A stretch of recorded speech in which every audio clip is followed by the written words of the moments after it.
saya minta penjelasan. Adik-adik ini dari mana?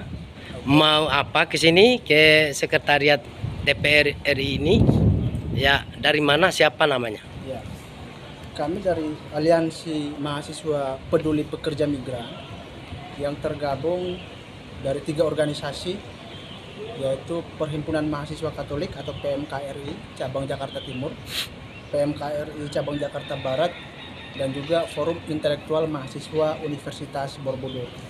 Nah, kita ke Kesekjenan DPR RI untuk memberikan laporan dan atau surat pengaduan kepada Komisi 1 DPR RI atas adanya dugaan pelanggaran kode etik yang dilakukan oleh personil intelijen, pejabat intelijen di Kepulauan Riau yang dalam hal ini mantan Wakil Kepala BIN Daerah Kepulauan Riau. Nah, kenapa kemudian kita ke DPR RI untuk kemudian menyampaikan pengaduan? Perlu dicatat bahwa yang pertama kami sudah ke kantor Badan Intelijen Negara untuk kemudian mengadukan langsung kepada Jenderal Purnawirawan Budi Gunawan selaku Kepala BIN.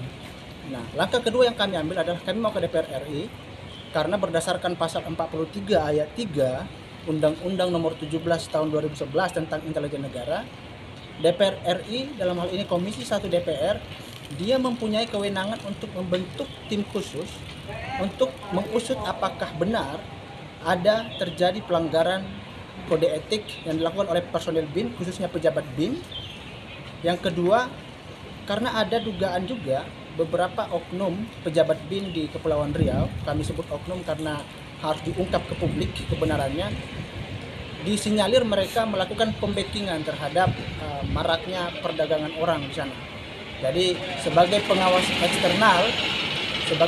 eksternal, kami menilai Komisi 1 DPR RI berdasarkan ketentuan peraturan perundang-undangan yang ada, dia bisa membentuk tim khusus guna mengungkap kepada publik apakah benar terjadi pembackingan, apakah benar terjadi pelanggaran kode etik, dengan harapan Komisi 1 bisa menghadirkan satu resolusi yang konkret, kebijakan yang konkret atau keputusan yang konkret yang bisa melindungi hak-hak pekerja migran di Indonesia. Oh, apa itu? Surat apa itu?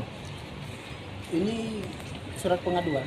Surat pengaduan ya. Surat pengaduan yang kita tujukan kepada Komisi 1 DPR RI. Ya. Ini suratnya sama seperti apa yang kita adukan kepada Kepala BIN. Ya. Ya. Oke. Lalu yang kedua, ini adalah uraian dari pernyataan sikap kita. Oke.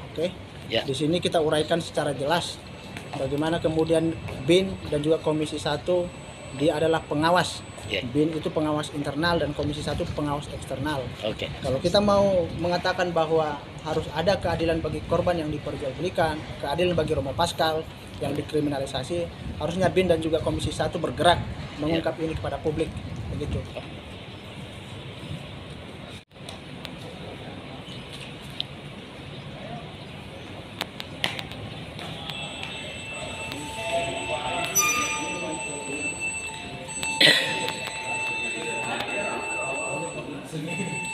Beserta bunganya. Kita mau ngantar surat dulu. Mohon izin, mas, sebelumnya ada nggak amplop coklat yang buat naruh berkas? Oh, ada. Oke.